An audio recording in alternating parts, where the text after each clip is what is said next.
नमस्कार, आप देख रहे हैं के न्यूज़। मैं हूं आपके साथ सूरी चौहान। वैसे तो महिलाएं हर एक फील्ड में नए आयाम स्थापित कर रही हैं और इसी कड़ी में महिलाओं के लिए खास तौर पर प्रेरणा का स्रोत हमारे साथ यानी कि के न्यूज़ के स्टूडियो में मौजूद हैं कानपुर की महापौर प्रमिला पांडे जी। प्रमिला पांडे जी, आपका के न्यूज़ स्टूडियो में बहुत बहुत स्वागत है।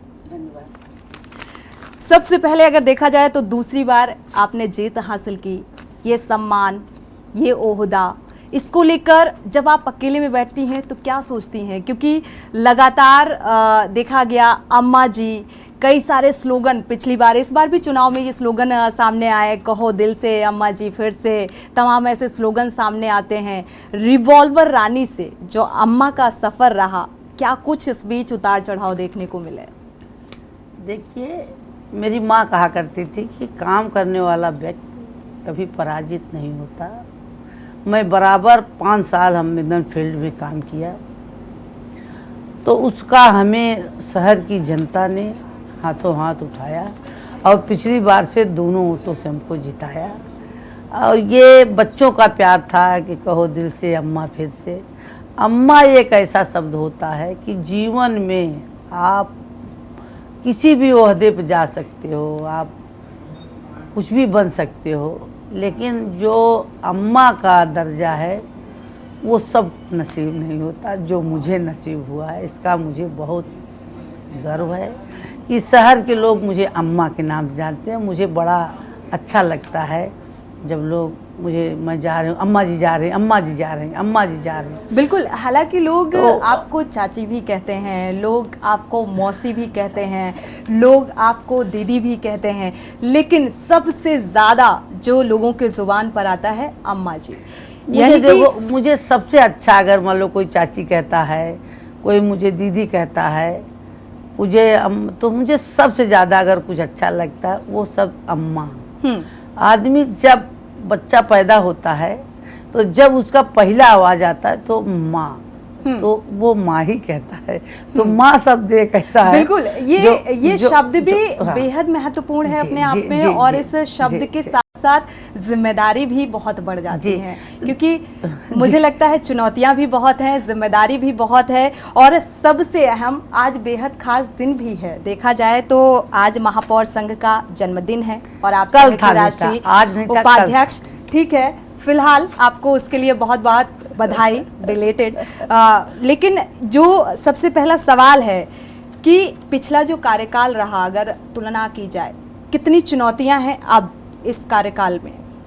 देखिए, मैं चुनौतियां इसलिए नहीं मानती कि 5 साल हमने काम किया। नगर निगम का काम है कि हम अपने नगर निगम को अच्छी सड़क दे सकूं, जल की व्यवस्था कर सकूं, साफ सफाई रखूं, पर्यावरण का ध्यान दूं। नगर निगम का और बहुत काम नहीं है, और बस इतना काम पर्याप्त है कि हम अपने जनता के बीच में 24 घंटे उपलब्ध रहूं। कभी भी वो हमें फ़ोन करें, चाहे वो रात में करें, चाहे वो दिन में करें, मैं उपलब्ध रहूं। और जो जनता हमसे सोचती है कि ये काम महापौर करें, तो मेरा कर्तव्य है कि मैं वो उस काम को करूं। तो मैं यही 5 साल हमने काम किया था, और इस बार भी हम सुबह से 10 बजे निकल जाते हैं, शाम तक हम काम में लगे रहते हैं। अभी बरसात का दिन है, थोड़ी सी बरसात जब होती है, थोड़े बरसात अगर हुई तो कोई बात नहीं, ज़्यादा बरसात होती है तो अगर बाढ़ और की व्यवस्था होती है तो उसको मैं तुरंत अधिकारियों के साथ खुद मौके पर जाके देखूँ। लेकिन लगातार देखा जाए, इतनी कोशिशों के बावजूद भी अतिक्रमण की भी समस्याएं सामने आ रही हैं। कहा जाए, जब भी हम तुलनात्मक किसी भी चीज़ से तुलना करने बैठ जाते हैं, हम राजनीति से परे बात कर रहे हैं, अगर इंदौर नगर निगम का एग्जाम्पल हमेशा से दिया जाता है, क्योंकि इंदौर नगर निगम अपनी जिम्मेदारी को बखूबी निभा रहा है। यहाँ पर आप भी लगातार फील्ड में नज़र आती हैं, अपना प्रयास, जो आपकी जिम्मेदारी है वो निभाने की कोशिश करती हैं, लेकिन नगर निगम की तरफ से कई बार भी लापरवाही भरी तस्वीरें सामने आ जाती हैं। तो उसको लेकर आगे क्या कुछ प्लान रहेगा? क्योंकि अभी भी ऐसी समस्याएं सामने आ रही हैं, लोग जल भराव की समस्या भी से भी परेशान हैं, चट्टों के बहाने लोग अतिक्रमण भी कर रहे हैं, खराब सड़कें भी लोगों की समस्याएं बनी हुई हैं। तो ऐसी, क्योंकि एक बड़ी चुनौती और एक जिम्मेदारी है, ये बात अलग है कि आप इस बात को कह रही हैं कि ये कोई चुनौती नहीं है हमारे लिए, क्योंकि आप अपनी जिम्मेदारी को बखूबी समझ रही हैं। देखिए बेटा, आपने नाम लिया इंदौर का। जी। इंदौर कोई भी मेयर या कोई भी नेता काम वही करता है जो जनता चाहती है, लेकिन इंदौर के लोग जो हैं वो खुद वो बहुत सतर्क रहते हैं अपने शहर को नंबर 1 में लाने के लिए। मैं 5 साल अपने जनता से, कानपुर वालों से अपील करती रही कि जैसा कि हमने सब, मुझे नहीं कहना चाहिए क्योंकि मैं महापौर हूँ, लोगों ने दोबारा मुझ पर विश्वास जताया है, लेकिन आज मैं आपके टीवी के माध्यम से उन लोगों को ज़रूर ये बताना चाहूँगी कि वो लोग अब हमारे साथ फील्ड में निकले हैं। अतिक्रमण जो किए हैं, जैसे आपने अतिक्रमण के बारे में पूछा, अतिक्रमण करने वाला कानपुर का बाहरी तो कोई है नहीं कि भाई कोई बाहरी वाले ने अतिक्रमण किया नहीं है। अतिक्रमण तो कानपुर वालों ने किया। बिल्कुल। तो मैं तो उनसे रिक्वेस्ट ही कर सकती हूँ कि भाई अपना अतिक्रमण आप हटा लीजिए। और जैसे आपने चट्टे की बात कही, पिछली बार हमने 80% चट्टा शहर से बाहर निकाल दिया, लेकिन अभी मेरा जो 4 महीने का कार्यकाल मैं नहीं रही, 23 जनवरी से लेकर जनवरी, फरवरी, मार्च, अप्रैल, मई, उसी बीच हमने देखा कि 50% चट्टे वाले सब आ गए। अब हमको उतनी मेहनत फिर करनी पड़ेगी इनको बाहर निकालने का। लेकिन इस बार जब मैं व्यवस्था करूंगी तो इस बार, क्योंकि पहला कार्यकाल जो था वो सीखने में ही चला गया और 2 साल कोरोना में चला गया। इस बार भगवान की ऐसी कृपा है, बाबा आनंदेश्वर बाबा की, कि अभी 5 साल हमारे लिए है। तो मैं चट्टे पर पूरा काम करूंगी और जो अतिक्रमण पर भी मैं काम करूंगी इस बार। बिल्कुल, अतिक्रमण की भी समस्या। अब जैसे मैं अभी आ रही थी आपके पास, जहाँ से मैं चली आधा घंटे मुझे आना था जी, लेकिन आधा घंटे तो मैं वहीं फंसी रही ना जहाँ अतिक्रमण था। तो इस पर भी मैं इस बार ध्यान दूंगी। दोबारा जब मैं आपके टीवी पर फिर बैठूंगी जी, फिर आपको मैं बताऊंगी कुछ नई तैयारियों के साथ। और नई तैयारी यही है कि नए प्लान के साथ। नया प्लान मेरा यह है कि हम अपने शहर को नंबर 1 लाने के लिए इस बार कुछ भी करूंगी। बिल्कुल भी कर सकते। ये देखा जाए तो अपने आप में एक बड़ी बात है, अपनी जिम्मेदारी को समझते हुए। साथ ही प्रमिला जी, आपसे ये भी जानना चाहेंगे कि एक डबल जिम्मेदारी को निभाना अपने आप में एक बड़ी, मैं तो इसे चुनौती के तौर पर लेती हूँ, लेकिन महिलाओं के साथ ये होता है, जो वर्किंग महिलाएं हैं। खास तौर पर आप एक महापौर भी हैं और देखा जाए तो एक गृहिणी भी हैं, एक हाउस वाइफ के नज़रिए से भी देखा जा सकता है। तो दोनों यानी कि डबल जिम्मेदारी को निभाना कितना मुश्किल होता है। इसका ये होता है जी, ये भगवान की कृपा आप मानिए। जैसे मैं आपके सामने बैठी हूँ, मेरी ज्वाइंट फैमिली है। मेरा बेटा जो छोटा वाला है वो हमारे ख्याल से हमारे राजनीतिक जीवन में पैदा हुआ जी। अब मेरा परिवार ज्वाइंट फैमिली थी तो मेरी परिवार ही ऐसा था। मेरी जेठानी थी, मेरी सास थी नहीं, मेरी जेठानी इस दुनिया में नहीं है जी। तो सारी जिम्मेदारी वो मेरे बच्चे की मेरी जेठानी रखती थी। तो भाग्य से परिवार मिलता है। बिल्कुल। और महिलाओं के लिए, जो भी महिलाएं बाहर निकल के काम करती हैं, मैं तो ये जरूर कहूँगी कि जो भी महिलाएं बाहर निकल के काम करें, अपने परिवार का विश्वास जरूर जीतें। जैसा जब शादीशुदा ना हो तो अपने पिता का, अपने भाई का, अपने बड़े लोगों का निश्चित तौर पर वो उनको विश्वास में लेकर काम करें कि मैं बाहर निकल रही हूँ तो निश्चित तौर पर आपके मान सम्मान की रक्षा मैं करूँगी। शादीशुदा हो जाए तो निश्चित तौर पर अपने पति, अपने परिवार को विश्वास में लेकर जो महिलाएं काम करती हैं, निश्चित तौर पर वो आगे जाती हैं। महिलाओं के सामने बड़ी बड़ी चुनौतियां हैं। जैसे महिलाएं डर जाती हैं, उन्होंने आरोप लगाया, तो महिलाओं को डरने की कोई ज़रूरत नहीं है। जब भगवान जिन्होंने विश्व को रचयिता भगवान, उनकी पत्नी सीता को नहीं छोड़ा, तो हम लोग तो आम महिला हैं। इसलिए कभी भी किसी भी महिला को निर्भीक निडर होके काम करना चाहिए, और कौन क्या कह रहा है उस पर कभी ध्यान नहीं देना चाहिए। वो अपने नेगेटिव चीजों को नजरअंदाज करना चाहिए। लेकिन प्रमिला जी यहाँ पर इस बात से परिवार को विश्वास में ले, इस बात से एक बात निकलकर सामने आती है कि आजकल देखा होगा, हम राजनीति से परे अगर महिला सशक्तिकरण की बात करें तो उसको बढ़ावा मिला है, लेकिन दूसरी तरफ क्राइम भी बढ़ता जा रहा है। महिलाओं को लेकर, महिलाओं की स्थिति को लेकर आप क्या कहेंगी? लगातार हर तरीके के आपने देखा, जब से हमारी सरकार, महिला सुरक्षा की अगर आपकी बात से मैं जब से मेरी सरकार बनी, जब से दूसरी बार योगी जी हमारे सदैव भगवान ने कुर्सी संभाली जी, निश्चित तौर पर ये मैं निश्चित तौर पे कहना चाहूँगी कि पूरे देश में जब से प्रधानमंत्री बने हमारे मोदी जी, महिलाओं को जितना महिलाओं को सुविधा मिली किसी को नहीं मिली।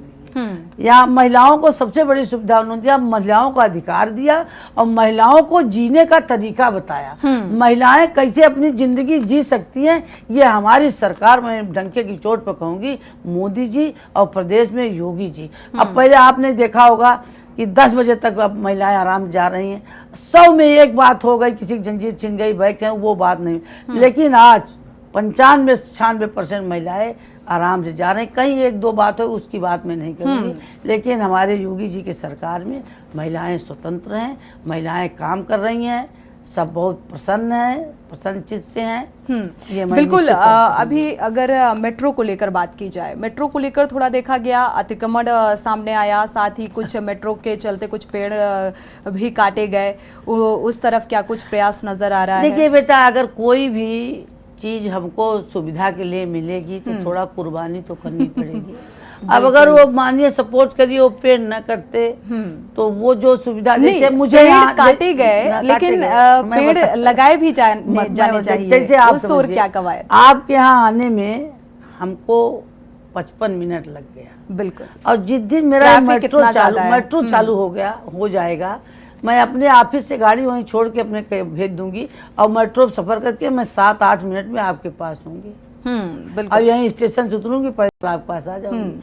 अब जो पेड़ कटे, आपने देखा थोड़े दिन पहले मैं जो अधिकारी थे उनको हमने ऑफिस में बुलाया था। बिल्कुल। ये निश्चित तौर पर है कि योजना बने, और योजना के साथ ये भी बने कि जितने हमारे पेड़ कटे, जो हमारे पेड़ कटे, पेड़ तुरंत लगाए जाए, चाहे वही वहाँ जगह वहाँ लगाया जाए। अगर वहाँ जगह नहीं है मेट्रो बगल में तो बड़े बड़े गमले में लगाए जाए, लेकिन पेड़ लगाए जाएं। जितने पेड़ कटे उतने पेड़ लगाए जाएं। वो व्यवस्था, जैसे रोड चौड़ी होनी है तो वो व्यवस्था पहले हो जानी चाहिए कि उसको साथ में लेकर हम चलें, सड़क और पेड़।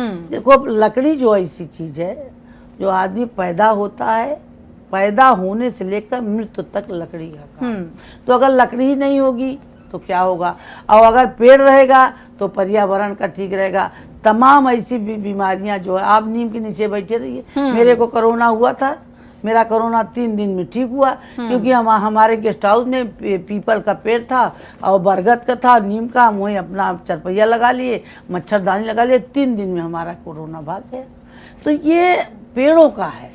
हमारा देश जो है मंदिरों का, पेड़ों का, ये सब हिंदुस्तान जो है, ये सब अब विदेशों में कहते हैं वहाँ तुलसी को मैया कहते हैं, उनको जल चढ़ाए। तो ये हमारा संस्कृति है, हमारे हिंदुस्तान की है।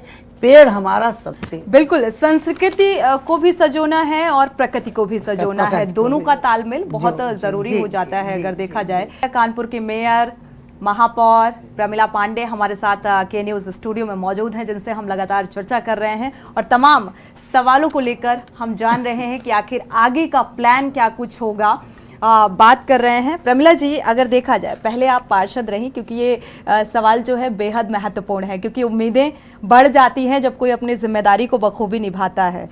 पार्षद, आप महापौर हैं, दोबारा भी अच्छी लोगों का प्यार मिला, समर्थन मिला, इसके बाद जो राजनीतिक सफ़र है वो कहाँ पर रुकेगा? देखिए, हमने ऐसी पार्टी में काम किया जहाँ पर महिलाओं को ज़्यादा से ज़्यादा उनके जितना वो काम करती हैं उससे ज़्यादा उनको दिया जाता है। जी। मैं भारतीय जनता पार्टी की 85 से सदस्य हूँ। 89 से मैं पूरा बूथ से मैंने काम किया और बूथ से लेकर फिर हमारी पार्टी ने हमको 2 बार पार्षद लड़ाया जी। फिर मुझे महिला मोर्चे का अध्यक्ष बनाया, फिर मेरी पार्टी ने प्रदेश में भी रखा, फिर हमारे मेन बॉडी में भी हमारी पार्टी ने हमको रखा, सदस्यता प्रमुख बनाया हमारी पार्टी ने। हमारी पार्टी ने हमको बहुत दिया। ये भारतीय जनता पार्टी की क्षमता है कि ये छोटे से कार्यकर्ता को मेयर का जो सबसे बड़ा पद होता है शहर का, उस पर हमको उन्होंने 2017 में लड़ाया और उसके बाद दोबारा भी हमारी पार्टी ने हमको विश्वास करके दोबारा फिर लड़ाया। ये योगी मोदी ही कर सकते हैं कि किसी भी महिला को जितना वो काम करती है उतना उनका जो अधिकार रहता है वो देते हैं। हमारी पार्टी ने हमको जो मैंने कभी नहीं सोचा था उससे भी ज़्यादा हमारी पार्टी ने दिया और मैं अपने ज़िंदगी जब तक मेरी सांस रहेगी अपने पार्टी के लिए काम करती रहूँगी। और इसके साथ साथ हमारी जो जनता है, जो जनता ने हमको शुरू से पसंद किया, इसके लिए भी मैं अपने कानपुर के जनता का बहुत आभार व्यक्त करती हूँ कि पिछली बार से भी उन लोगों ने मुझ पर ज़्यादा विश्वास करके कि दोनों वोटों से लड़ाया। बिल्कुल। तो इसलिए मेरा काम भी अब यह है कि पिछली बार से मैं दूना काम करूं। अगर पिछली बार मैं 8 घंटे काम किया तो इस बार हमको 12 घंटे काम करना ही पड़ेगा।